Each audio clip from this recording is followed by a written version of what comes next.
Hello guys, good morning, good afternoon, good evening sa lahat. Welcome to my YouTube channel. Guys, dito tayo no para may re-reactionan lang po tayo no. Ito yung vlog ni Batang Elio. Ano po? Ito ay yung pinamagatang big sponsor may hiningi kay Kalinga Pedo. Ano kaya ito, guys, ano? Good ba itong hinihingi na ito or bad?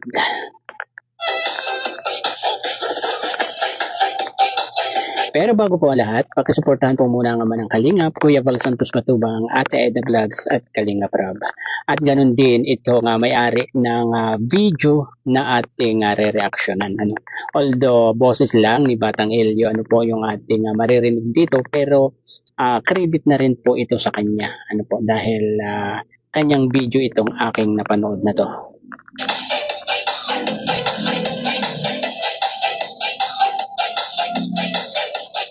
Kaya guys, tune in lang dito sa aking YouTube channel at abangan nyo ang mga susunod pang mga reaction na ating gagawin. Puro good vibes lang tayo guys ha. Hindi tayo gagawa ng reaction na bad. Yung pipilitin nating magiging masaya kayo guys dito sa ating pagre-reaction. Yung hindi kayo may stress, 'di ba? Hindi katulad nung iba na talagang may stress ka kapag pinanood mo.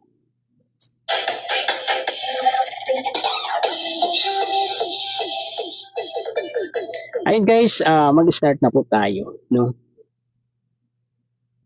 Kung saan ay big sponsors may hinihingi kay Kalinga Pedro na huwag naman po kayong tabahan dito. No? Ayun guys, pinangunahan na tayo ni Boss Batang Elio dito, na huwag tayong kabahan diyan sa kanyang, kung baga, sa akin ha, good news na ito, guys.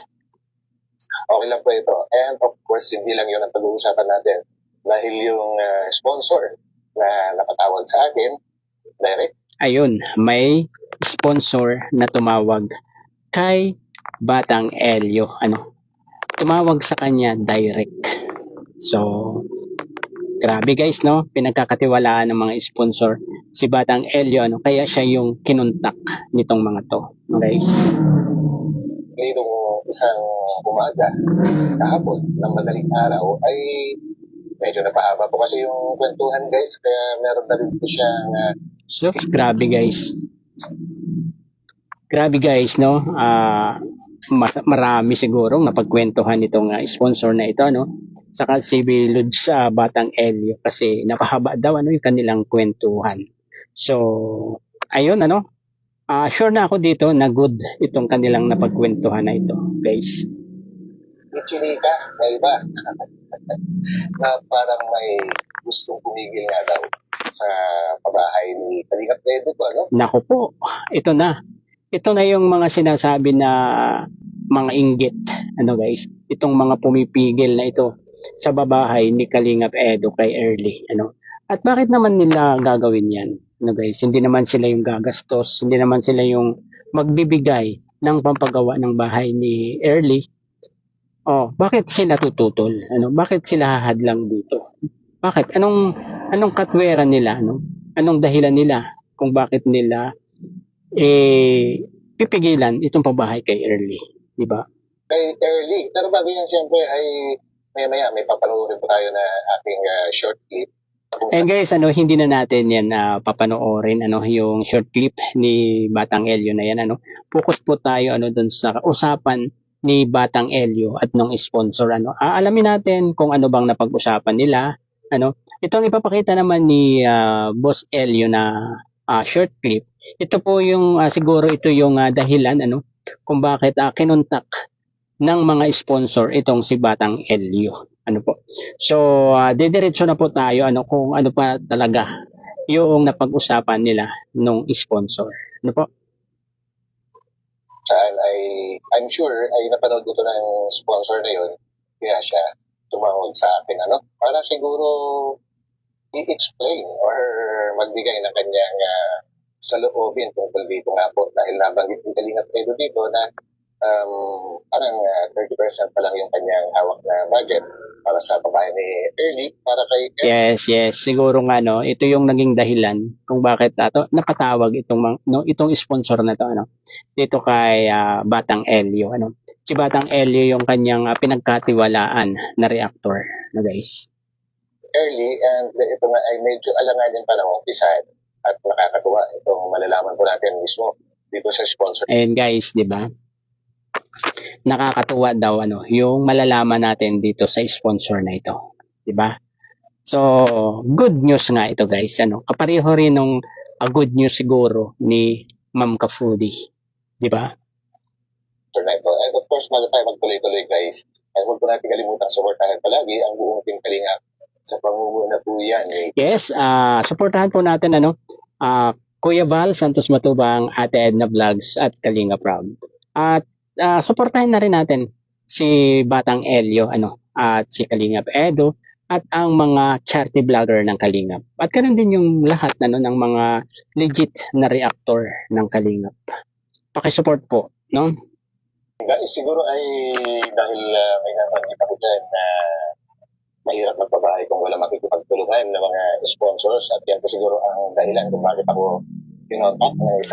Siguro yan yung naging dahilan ng mga ng sponsor para kontakin itong si Batang Elio. Totoo naman na hindi basta-basta magpabahay talaga guys, lalo't hindi mo pahawak yung pera para diyan sa pabahay na yan.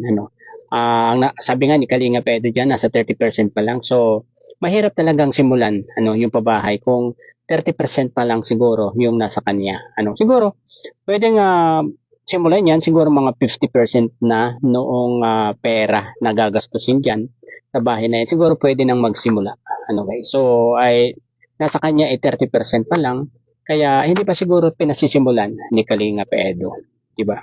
Ang dati lang malaking sponsor ni Kalinga Pedro guys. So, dati nang malaking sponsor ni Kalinga Pedro. Parang alam ko na guys kung sino itong sponsor na to.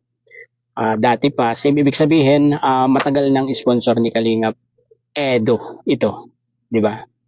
Gano'n nga, at napahaba ang aming kwentuhan at hindi naman daw, kumbaga ito kasi si Kalingap Edo guys, kilala naman natin yan, na hindi siya directly. Yes, kilala natin si Kalingap Edo na hindi siya talaga dumadirect sa mga sponsor, guys. Hindi siya tumatawag or humihingi, dahil bawal yun yung mag-direct ka sa sponsor. Bawal yun sa Kalingap, hindi po ba? So, hindi ba si Kalingap Edo yung tipo na kapag kailangan niya ay sa sponsor agad lumalapit? Na nangihingi sa mga sponsors. Kumbaga, siguro paapyaw yung mga ganyan sa mga vlogs. Kagaya niyan, ay parang may kasama paapyaw din po yan. Kung iintindihin po natin, Kaya ito, at nakausap ko nga po yung isang sponsor.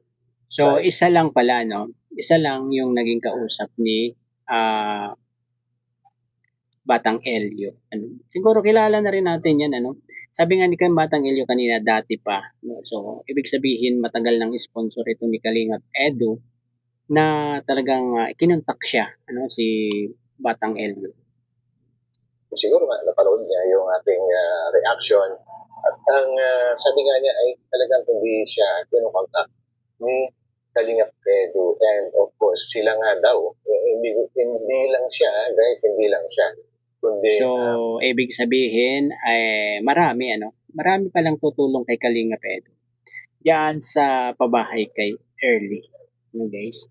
Hindi pares doon sa sinasabi ng iba na yung galit kay Kalingap Edo na iniwan na raw si Kalingap Edo. Ng mga sponsor, siguro daw nauntog na itong mga sponsor na ito kaya nagsibaligtad na, hindi na umano kay Kalingap Edo, hindi na tumulong, kaya hindi na natuloy itong pabahay kay Early.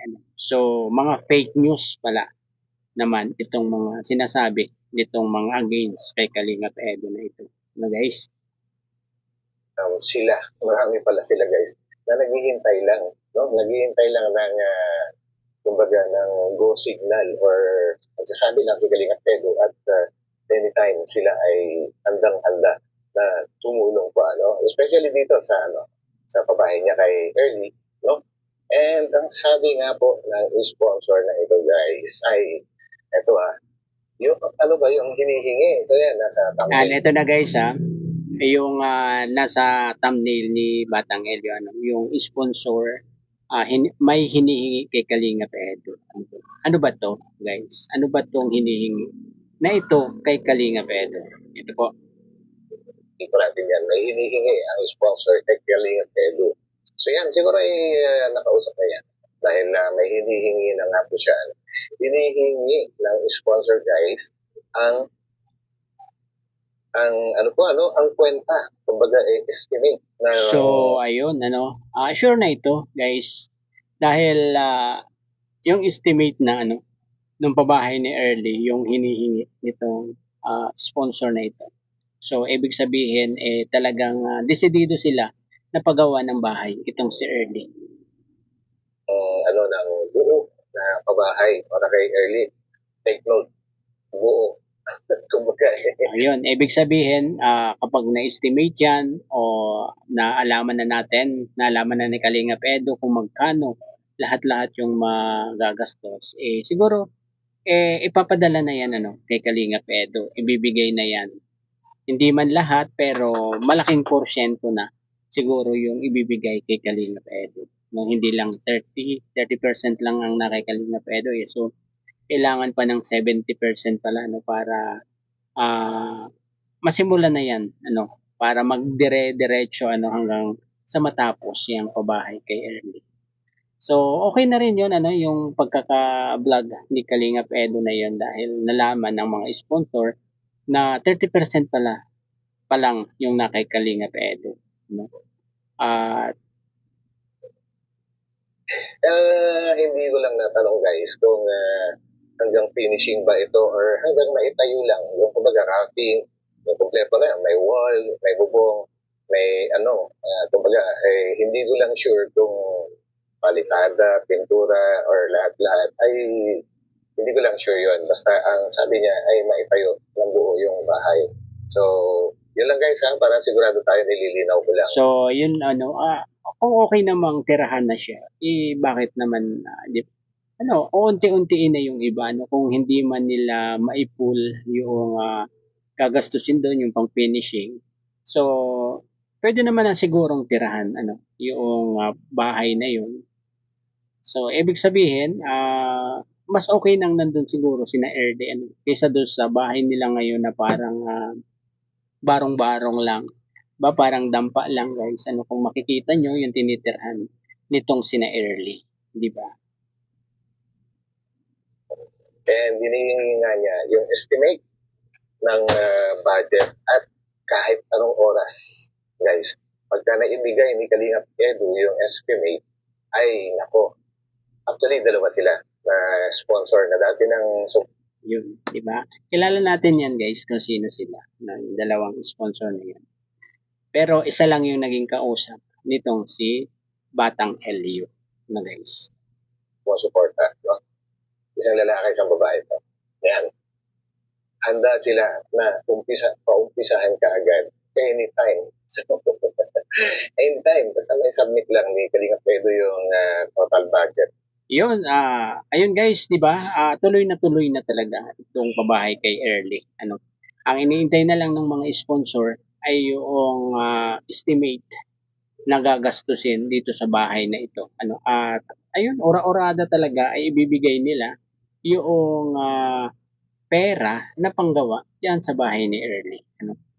At ayun, siguro ay hanggang dito na lamang po at napakaganda ng balita ni Batang Elio dito guys. So ayun doon sa mga nang mabatikos kay Kalingap Edo, ito po ang patunay na hindi po iniwanan na si Kalingap Edo ng mga sponsor niya, andyan pa rin sila para kay Kalingap Edo at para sa mga beneficiary ni Kalingap Edo. Po? Ayun, salamat kay Batang Elio kasi naging tulay siya para masabi ng big sponsor na ito yung kanilang concern diyan sa pabahay kay Early. Desidido talaga sila na tulungan itong si Kalingap Edo. Ayun, hanggang dito na lamang po. Bye-bye. God bless po sa lahat. Peace.